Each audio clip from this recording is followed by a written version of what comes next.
It is now connected to the cloud server. Welcome. Today is September 16th, 2020, and this is QM222 Quantitative Methods here at beautiful Boston University in the middle of the pandemic. And we're doing pretty well. For how many empty seats do we see? It's like 1 or 2. Is that what I see? It should be 14 students. 1, 2, 3, 4, 5, 6, 7, 8, 9, 10, 11, 12. So we have 2 empty seats. We're getting better. We're getting better. I'm getting closer on my probability matching here. All right. Okay. I think I invited for the 14 seats. I invited, I believe, 18 people. All right. So it's just like how many people I invite to my party. This is my party here. QM222. If anyone does come in late, there's 1 seat right here, and then I see 1 seat in the back right next to the air conditioning unit. What are we going to talk about today? Today we're going to talk about something called hypothesis testing. It's the last 2 questions on the homework. The homework's due at 6 o'clock. And in a couple of seconds, I'm going to send everybody off into breakout rooms who are in Zoom land, and all those you here in person, I'm going to ask you to just physically stay where you are, but turn and talk to somebody else so you can create a breakout room of 2 or 3 people. The idea of hypothesis testing is pretty straightforward. We know the state of the world, and then we want to compare that state of the world to something new that has changed. Let me give you a couple of examples. I'm walking to school today, and as I was walking to school today, I almost got hit by a speeding car. And of course, when you almost get hit by a speeding car, the first thing that happens is your heart races, and the second thing that happens is you either swear or do something not nice, like give people the finger or something like that, right? And then the third thing that comes, I'm sorry. This is what I do. Forgive me for saying this is what you do, okay?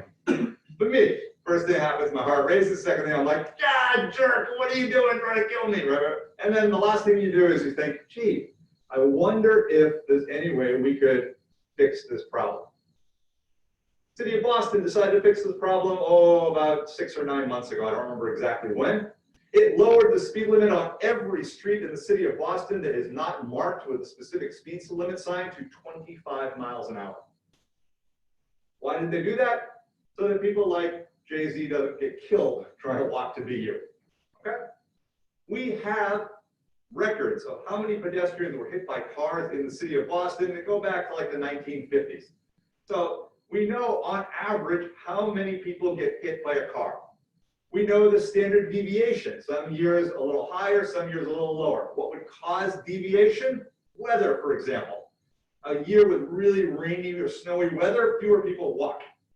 More people take the T, taxis, whatever, Uber. Okay. Nicer weathered years, more people walk. Okay. Coronavirus, more people walking, fewer people are taking the T. All right. I don't know about you, but BU bus a year ago would pull up, and if it's right in front of me, I'm like, sure, I'll hop on. Nowadays, I look at the BU bus, I'm like, too crowded, forget about it. I'll walk an extra couple of blocks. There's no reason for me to squeeze on with everybody else. Anybody else having that same experience who's on campus? A couple of you are nodding, right? Same thing. So the hypothesis is that something has, so the hypothesis test is things have changed in the city of Boston. Did lowering the speed limit change? We know how many people get hit by cars this year, or this year and next year, and then we can compare versus the long run average. And we can say, yes, we are statistically certain there is a difference or there isn't. That would be a hypothesis test. Null hypothesis, no difference. They change the speed limit up or down, no one cares.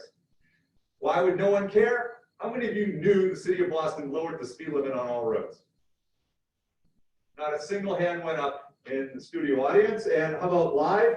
1 person. Raphael raised his hand. Excellent, Raphael. Thank you for being up on current events. Okay? Please give Raphael a partial bonus points for today, or partial participation points for today. Okay? Great job. Another example, the city of Boston increased payments on the parking meters. I don't know if you noticed, it now takes more quarters to park for an hour. Most of you are like, I don't drive in the city of Boston, wouldn't have noticed. But we can do the same kind of hypothesis test by raising the amount of, or reducing the amount of time, actually, is what they did. They didn't change the fees, it's still 25 cents. They bumped it from 12 minutes down to 8 minutes for a quarter around BU.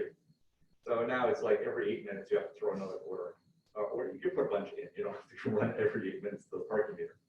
So the question is, did that increase money? We know on average how much money the parking meters have gotten. They changed the parking fees at parking meters.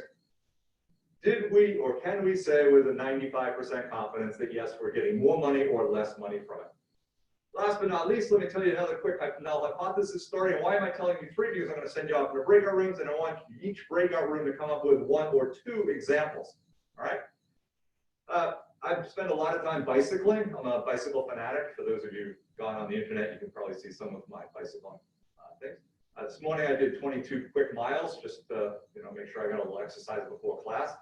And the one thing that I hate bicycling, besides almost being killed by cars, trucks, and other motorized vehicles, is getting flat tires. So far, I got 6 flat tires on a set of tires called the R1s. And I went to the bike shop and I was like, I got 6 flat tires this summer already. The guy was like, oh, why don't you try the R3s? I said, what are the R3s? He goes, well, they're really expensive. They're $85 plus tax a tire, all right, front and back. I was like, whoa, I'm a college professor. He goes, yeah, but hang on. You'll get far fewer flats. I was like, all right. Stop eating for 2 weeks, okay? But not get any flats. Versus, so what did he say? He told me that this R3 tire is a much better tire and will not get flats. That's basically a null hypothesis. The old tire gets so many flats. The new tire is supposed to get fewer flats. Should I buy it? Is it marketing hype or is there a real difference between the two? 30-second addendum to the story. I've had the R3 tires for 3 weeks now. I've done, about 750 miles with them. I've gotten 1 flat. I am not convinced, but this is a small sample, okay? You got to ride thousands of miles, you got to try it. So my personal case is like, I'm not convinced yet. All right. Everybody understand the idea of a null hypothesis? Things are going along in business, and then you get something else that says, oh, this is supposed to be a change, either positive change or negative change. Can you come up with some business kind of examples? And if you can't come up with business examples, can you come up with examples in your own life? Questions? Empty seat in the back and also in the front. Go ahead. Build up your last example on the bikes. So the null hypothesis for the first one. The null hypothesis for the bikes would be the R1 tire, the old style tire, the cheapy one, which only costs $40 a shot, right? Gets the same number of flats as the R3, the more expensive $85 one. The null hypothesis is they get the same number of flats. Can you also say that the R1s was greater than or equal to R3s? Mathematically, you could say that. Yeah, sure. Uh-huh. We could. Anybody else, studio audience, and then I'm going to go to Zoom and ask if there are any questions. Zoom. Any questions in Zoom? All right, so it is 10:20. I'm going to send everybody into breakout rooms till 10:25.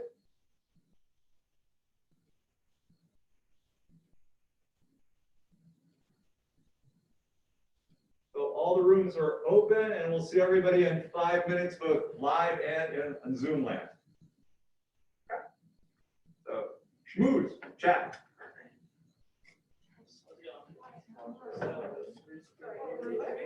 That makes sense the way I phrase the question.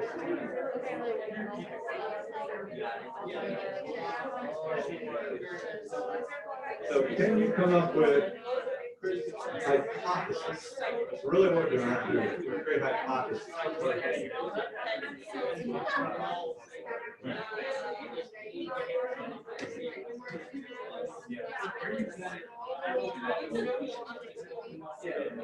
It depends. For mornings, I basically race as a pair of golf courses in Brookline.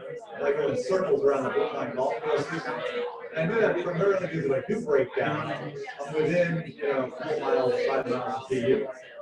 But when I don't have to worry about lectures, let's see, 2 weeks ago I did the speed run to Rhode Island back from PU, 5 hours round trip. And this food, I mean, I had 2 granola bars on the way, and I stopped for lunch and everything.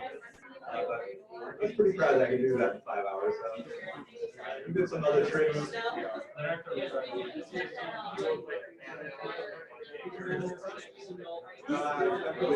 Well, my wife goes for the first 15 miles to go for a ride, and then she goes home. And then I take off and do some more. Yeah. She likes exercise, but she's not a fanatic. Yeah.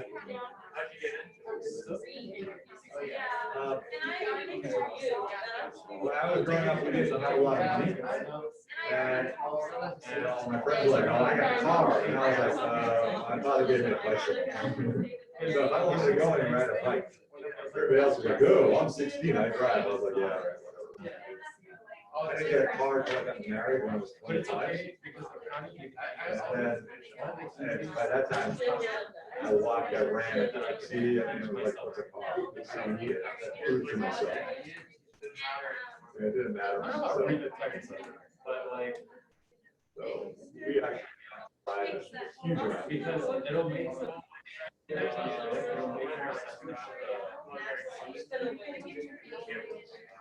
Yeah, I live near Coolidge Corner. So, I mean, Coolidge Corner is now one lane each direction, and you're not sitting in a car. Rush hour, you just sort of sit there and see those buses go boom, boom, boom. Yeah, I feel like it's when I was taking so many pieces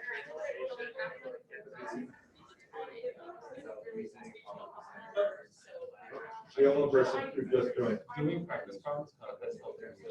Can you please send me to the breakout room? Actually, I lost my internet connection.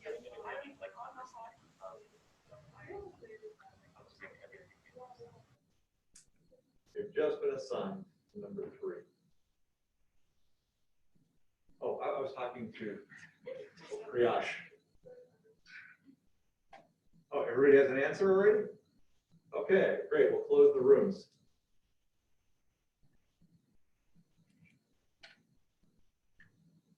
All right, so while we're waiting for them, we'll sort of go around on this side. Some hypotheses, and after you state the hypothesis, what would be the null hypothesis? Null hypothesis means there's no difference. We said you could use it. Hang on, just who are you? Well, because everyone's sitting here in masks, and I'll be honest, you look a little bit different than everybody else, but not much. Jacob. Hi, Jacob. We said like you could use it to test whether or not like that sort of marketing campaign works. So like your null hypothesis would be like the sales would be equal to each other. Okay, for those of you in Zoom who probably can't hear Jacob, and can any of you in Zoom hear Jacob? Not a single person nodded. Okay, so let me repeat. So why don't you say it and I'll repeat it so they can hear it. Jacob says, in marketing, you could use it to test whether or not like sales campaigns affect sales. you can use it to test in marketing if sales campaigns affect sales. So you run, say, more advertising. Did it have an impact? Yeah. So your null hypothesis would be the like setting equal to each other the two sales numbers. Okay, so null hypothesis, sales would be the same. Not if we reject the null, the sales are actually different. Way in the back, can you tell me your name? I'm Kate Stewart.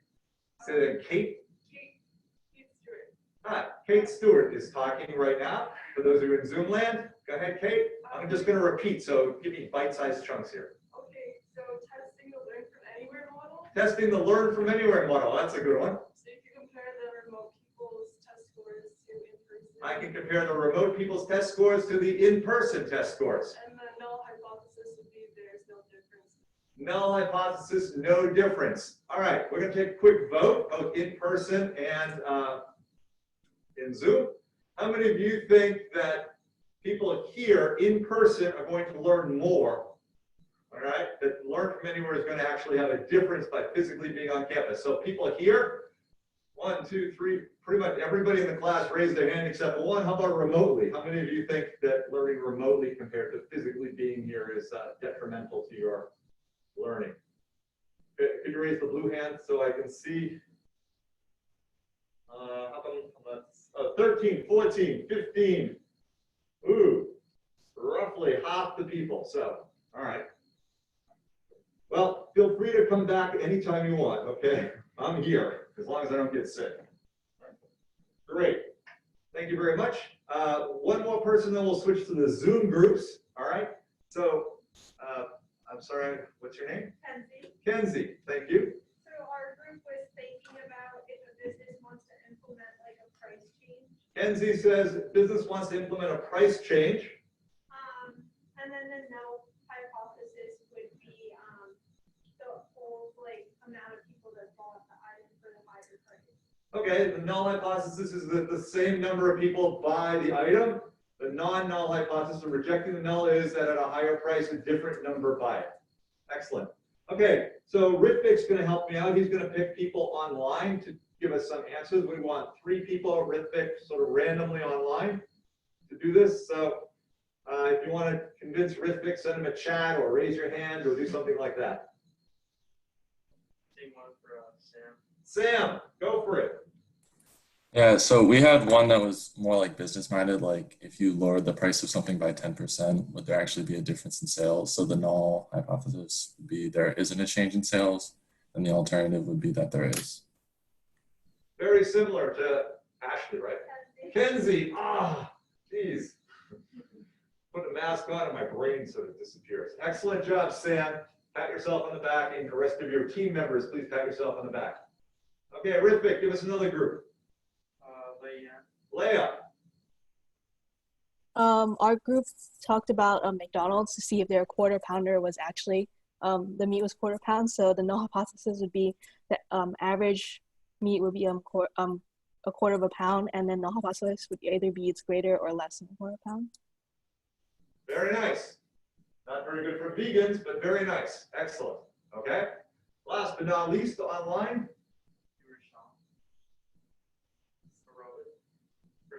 Rashawn. Yes, Professor. I had a personal example. I go running in the mornings and the evenings, and I wanted to test whether my timing is the same in the morning and then if it's the same in the evening. And I actually tested it out, and I had run faster in the mornings rather than the evenings. So the null hypothesis would have been faster in the morning than in the evenings. And yeah. Why? Well, I'm guessing because I don't have a meal before running in the morning, so probably that has something to do with it.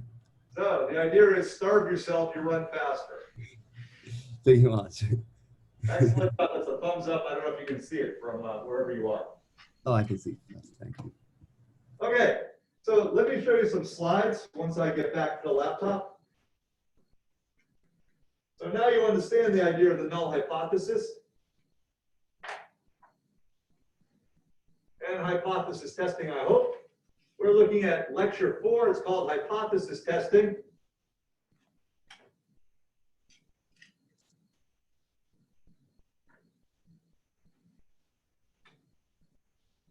It can be found under resources on our class website. And let me just figure out how to pick share screen. It's somewhere around here. Share screen. Remote people, can you see QM222 hypothesis testing? Yes. Great.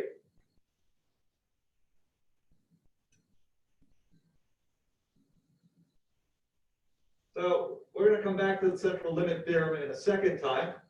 But hypothesis testing really is based on this idea of the central limit theorem, which is what we spent time doing on Monday.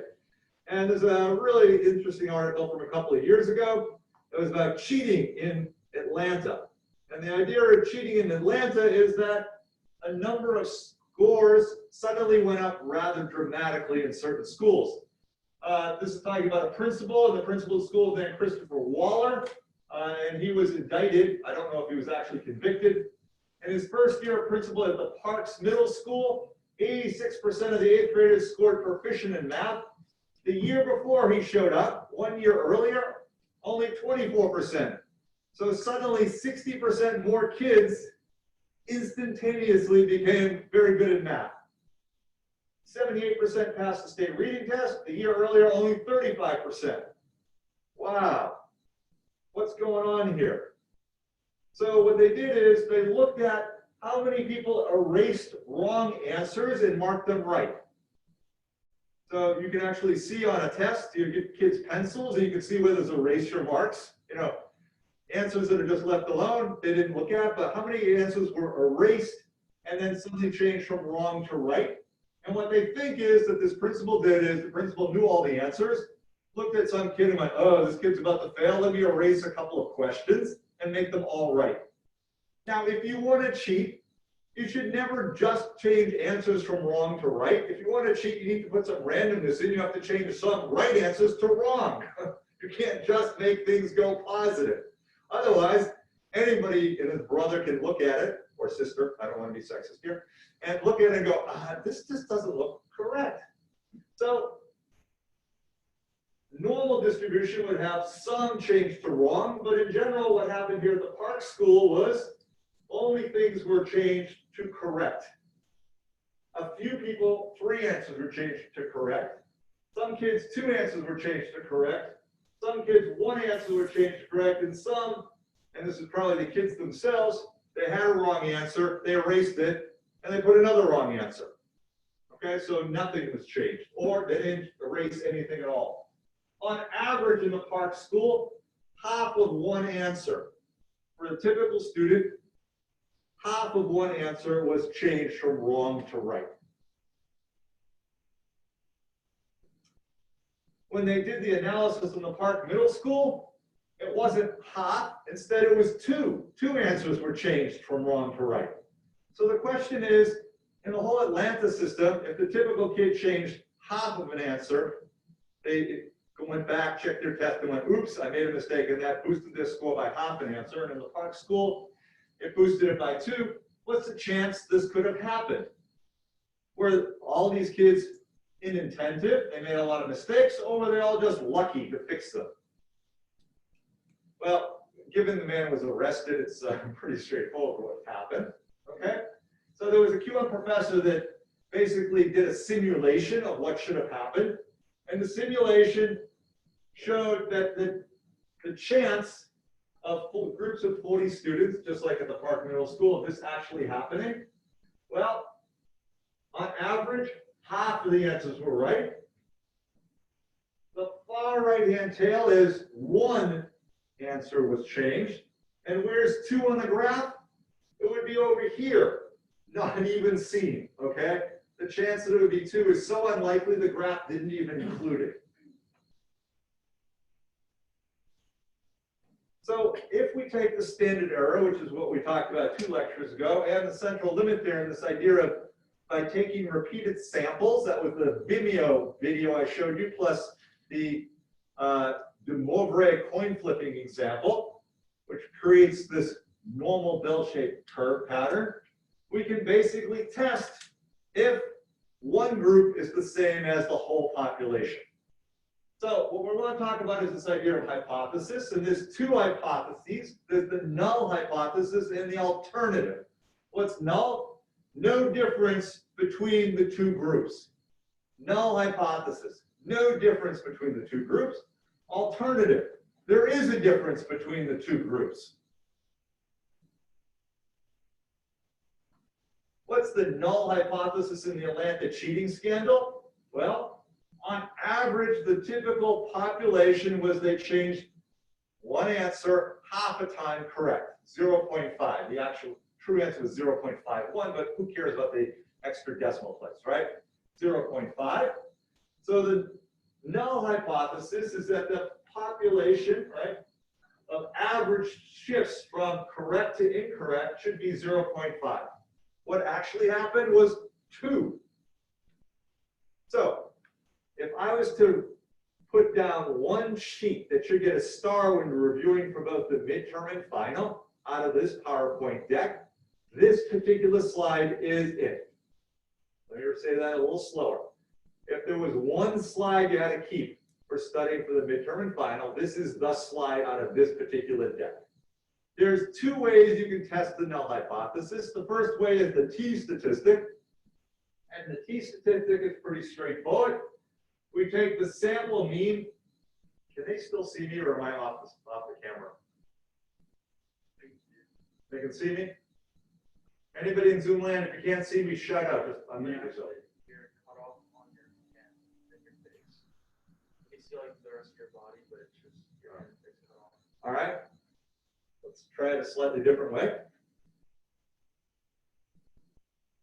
To create the t statistic, you take the sample mean. Is that a little better in Zoom land? Why am I shouting? They can't hear me any better or worse. You take the sample mean minus the population mean, and we divide by the standard error. What was the standard error? For those of you who didn't remember, it's the standard deviation divided by the square root of the sample size. Okay?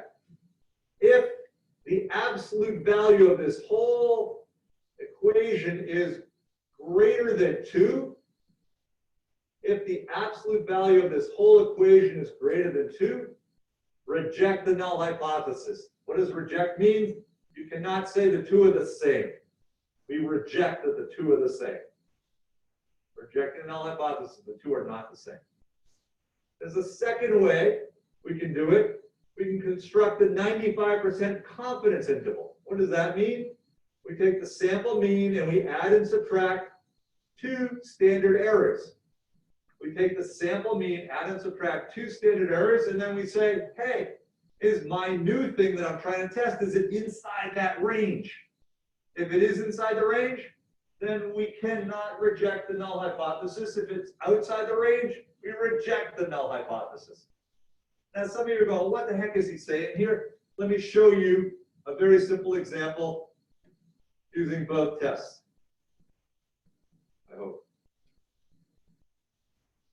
So here's the Atlanta scandal doing both of them. The T statistic test. For the Atlanta school, the Park Middle School, they got 2 answers were changed from wrong to right. For the Park Middle School, they got 2 answers changed from wrong to right. The overall number in the whole population, in the whole Atlanta school system was a half. A half. Because I'm from Boston. Can't talk funny. Okay? So 2 minus a half is 1.5. Excuse me, it's 1.49 for those of you who like precision. And then we divide by the standard error.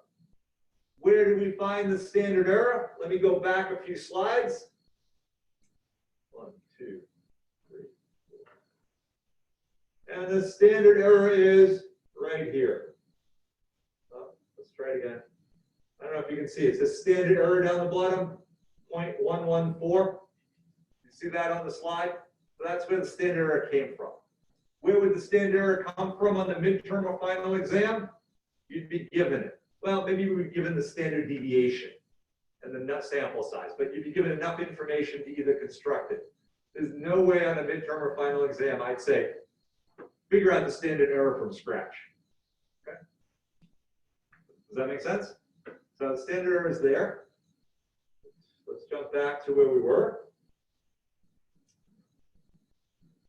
So 2 minus a half is 1.5 divided by 0.115 is 13. Is 13 greater than 2? Yes. We are 99 point, and I think it's, the last time I calculated, 99.999% sure we can reject the null hypothesis using the T statistic test. Using the confidence interval, it's the mean 2 plus or minus 2 standard errors. The standard error was 0.15 again. So there's the minus and there's the plus the standard error. So the range we get is 1.7 to, we'll call it 1.7 to 2.2. Is 0.51 in there? That's not even close to being in there. So once again, we can reject it. 2 questions. Go for it. Lana? Or Elana? Hi. Lana. So, Hi. hi. So, how'd you get 2 for the T-stat, like as your cutoff range? So we've been using this number 2 a bunch of times. I keep saying add and subtract plus or minus 2. If the true number is actually 1.96, where does 1.96 come from? But we round in business to 2. When we look at the normal distribution, this bell-shaped curve, I don't know if you remember the picture. There was a guy named Gauss, like, what was it, 2 times ago, we showed a picture of this man named Gauss in 1805. Doesn't matter. If you have a bell-shaped curve, we can figure out where 95% of the area is under the bell-shaped curve, and that happens to be plus or minus 2 standard deviations. So all we're saying is that we're covering 95% of the bell-shaped curve.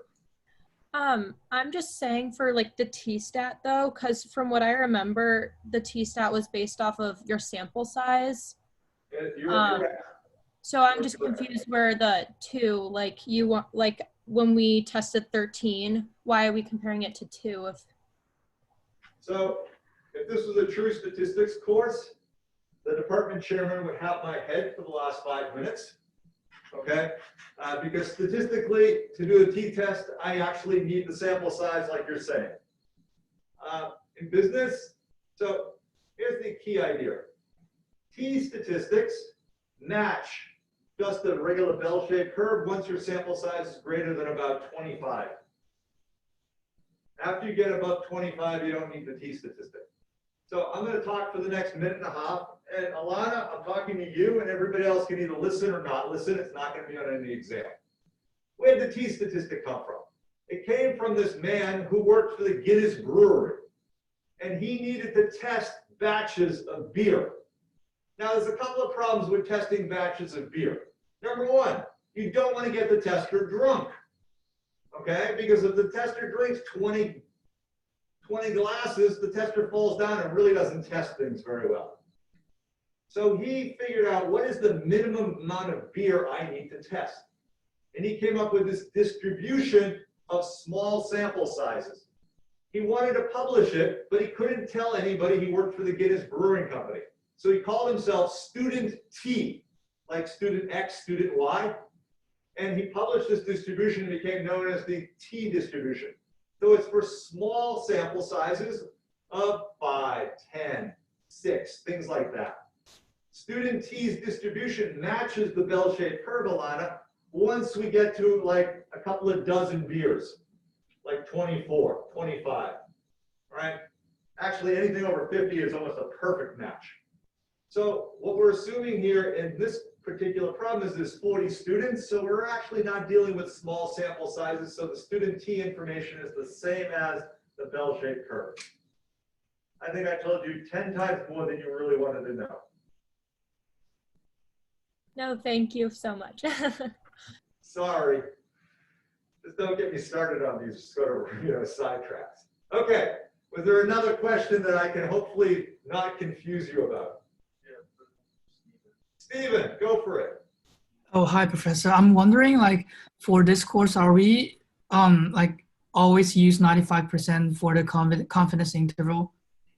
I would say most of the time we'll always use the 95%. Occasionally we'll use 68. Occasionally we'll use 99.7. 68 plus or minus 1 standard deviation or standard error. 99.7 plus or minus 3. In general, though, Stephen, unless one of the other professors is feeling crotchety around the midterm or final exam, it'll all be 95% in this class. Okay, got it. So if the question doesn't say other anything, we just assume it's 95%. In business in the United States or North America, the default is just assume 95% unless someone tells you otherwise. And that's in the real world. Okay, got it. Thank you. Now, Stephen, let me tell you, 95% sounds pretty good. I'm 95% right. Sounds like a solid A. But in the real world, every 100 days, 5 times you're wrong. Let's assume, Stephen, you're running a business and your production line is up 95% of the time. 5 days out of every 100 or 18 days out of every year, your production stops. I don't know. If I'm doing something critical, 18 out of a year doesn't sound particularly good to me. Imagine I'm producing electricity for your house. That means 18 days out of the year, your house has a blackout. Are you happy? Probably not. So, Stephen, 95 is the default, but don't just use it all the time. Just use it whenever you have no other information. Okay, got it. Thank you. So you're saying Ayush, right? Ayush is asking a question in the studio audience, for those of you on Zoom. So you're saying before that the central limit here, like once it's greater than 25, it approaches the normal distribution. So I was just curious, like let's say, like the graphic itself, like the visual of the distribution is like bimodal or like multimodal, but it has a sample size that's more than 25. Oh, so the central limit theorem is we keep pulling samples out, like sample, we do 40 and we take the average, do 40. The student t distribution looks sort of like the normal, but as sample size gets bigger and bigger and bigger, as we do more and more tests, it becomes almost identical to the normal. And where's that flip point? It's around 25, 30, where visually you can't see. For those of you who are interested, go online and type search. I can't remember the URL, but there's some graphic that does both the student t and the normal, and you can actually see, you can change the slider, and you can see how the student t suddenly starts approximating the normal distribution. Anybody else in the studio audience? Anyone else in Zoom with questions? Go ahead. Wait, so you mentioned the t-stat? Tell us your name. Oh, Jason. Jason. Yeah, so you mentioned the t-stat. Are you ever going to use the z-stat? Or like, what's the difference between the two? So, like, can I assume that the z-stat is just for sample sizes like greater than 25? Or the z-statistic? So the z-statistic is actually a little bit different. It normalizes the mean. Okay. So it's different. It's a different letter, and it's a really different concept. Okay. Sort of, but sort of like you and your second cousin, who's a female, are similar. Okay, you do have some relationship. Okay, but you're not like, whoa, we're like this, genetically. I see. Anybody else in Zoom land? Say again? Raphael. Raphael, go for it. Just because someone brought up the central limit theorem, Yeah. is there because when I did the stats, I didn't do stats at BU, so I learned with the central limit theorem you can assume it's normal if the sample is over 30. Is that an I just arbitrary? said 25, you said 30, it's great. I mean, I don't want to have an argument on whether it's 25 or 30, but somewhere around that range. Okay. But like, is there a standard? I was gonna ask, is there a standardized number we use in this class, or is it just sufficient? I will be honest, there are some MBA lectures where I've used the number 30, and for undergraduate lectures, I say about 24 because undergraduates seem to remember 24. But I will say that I have used 30 in MBA lectures. So now that you've called me on it, I don't know. It's somewhere between 25 and 30. It's less than 50. It's greater than 20. Okay.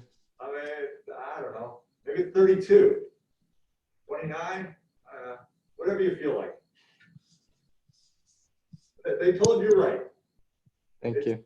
But there's not a hard cutoff.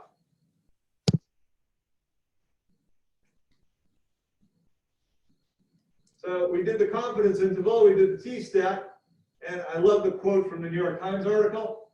These official analyzed the data, said the probability of that cheating pattern in Atlanta happening was equal to the chance of having 70,000 people show up at a football game at the Georgia Dome. The Georgia Dome is one of the big indoor stadiums in the state of Georgia, who all happen to be over 7 feet tall.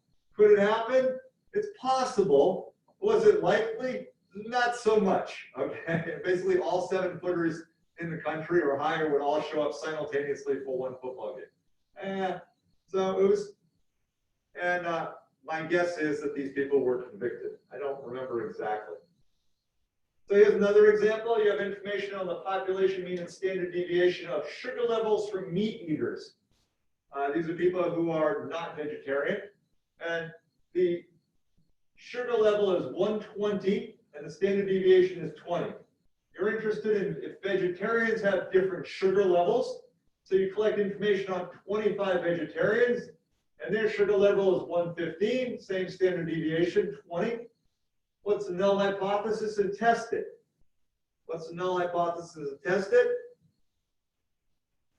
So the null hypothesis is that the vegetarians have the same blood sugar level as non-vegetarians, of 120.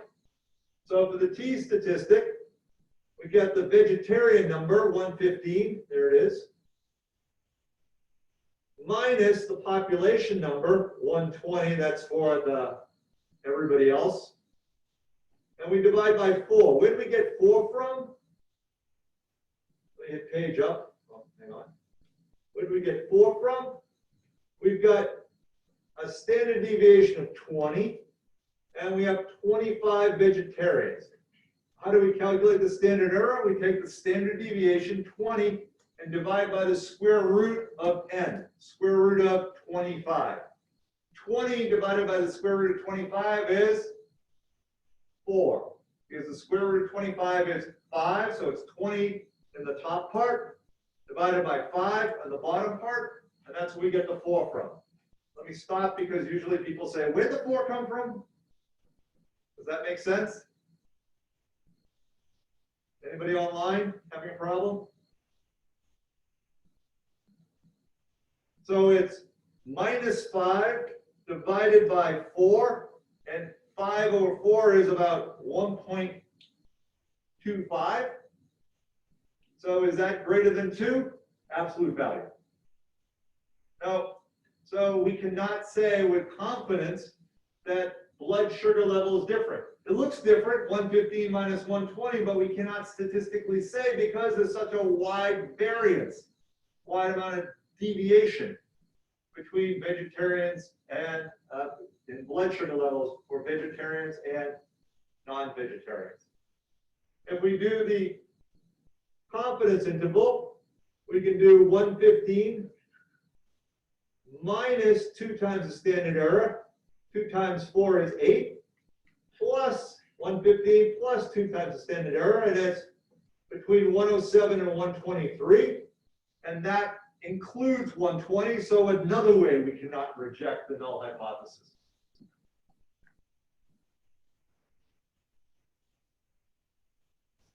So we have 7 minutes left, and there's a handout. What I wanted to do with the handout, maybe we can do this, is if you go to the All Sections website, there is a set of handouts on the All Sections website. I was just going to bring it up. It's called handout number 3. Come on, you can do it. I'm talking to the computer.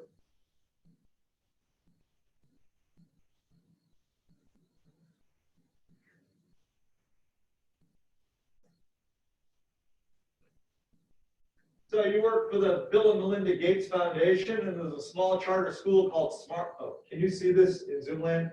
Alana, you're still at the top of the screen. Yeah, you can see it great. By the way, this is on the All Sections website. It's under handouts, and this is number 3. Small charter school called Smart High wants to build 10 more charter schools exactly the same size, shape, and do everything that Smart High does. And they say, hey, we've got superior test scores, and that's why we should be getting your funding. Okay? So the average test score in the state was 50 points last year. Average test score was 50 points. The standard deviation is 8 points, and Smart High has 20 students in each class, in each grade, and their standardized test score was 52. So the question is, should you fund this group? Should you fund this group if you work for the foundation? Everybody in the state gets on average 50. This charter school gets 52. The standard deviation is 8 points, and Smart High has class sizes of 20 students. So what is the standard error? Question number 1.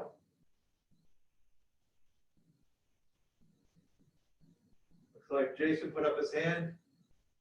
I don't see any hand up. Okay, so Jason, go for it. You got your hand up first.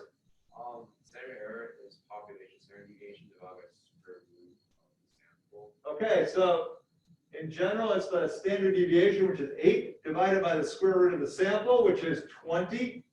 Off the top of my head, Jason, I'm sorry, I have no idea what the square root of 20 is exactly. Oh, it's like well, standard error is 1.8. Okay, the standard error is 1.8. Jason seems to have already done the answer. Okay, the square root of 20 is somewhere around what? 4.3 or something?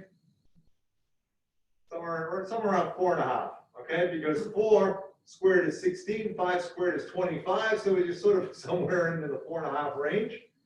So we have to take 8 divided by 4.5, and that gives us 1.8. Does that make sense? So let me just do this real quick. It's going to be equal to 8 divided by the square root of 20, which is about 1.8, Jason tells me without whipping out my calculator. Thank you. Does that make sense online? Should you consider giving them money based on this information? Well, let's do the t-test, t-stat test. What goes first? Which number, 50 or 52? Somebody online. 52. All right, would be 52. Who was that? So Rick can give you class contribution. Kuncha. Thank you. 52 minus, keep going. You're doing Minus great. 50 Minus 50. divided by the standard error, which is 1.789. Okay, divided by 1.8. And for those of you with a calculator, anybody? Since I'll be honest, I'm not an expert at dividing 2 by 1.798. 1.11. 1.11. That sounds about right. 1.11. Is that greater than 2? So, should we give them money from a statistical point of view? No. No, not really, because they haven't proven that they are above and beyond the state average. Statistically, because there's so much variance. So, would your recommendation change in my last 90 seconds if there were 100 Smart High students and their average was still 52? Or 1,000 students? Yeah, because if you go The 100, answer changes to yes. your standard error goes down to 8 over 10. Okay, because the standard error goes to what? 0.8. 8 divided by the square root of 100.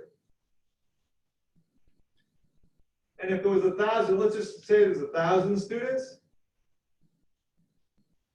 As the sample size gets bigger, the standard error goes down, down, down, and as the standard error goes down, small differences in the means between the group and the population suddenly become statistically significant. Go ahead. If you did it the the confidence interval way, you end up getting 48.4 to 55.6. So would you reject it because 50 falls into that range? Exactly right. Okay. 50 falls in the range rejected. So it's exactly 11 o'clock. I'm willing to stay on and answer both in-person and online questions. But today is Wednesday. I say thank you very much. For those of you coming in person, where we're going to see you next? In room 322 on Friday. For those of you I'm not seeing in person, I look forward to seeing you on Zoom, and have a wonderful weekend if you decide to sleep through the class. Give me 1 second to stop the recording, and I can then take lots of questions.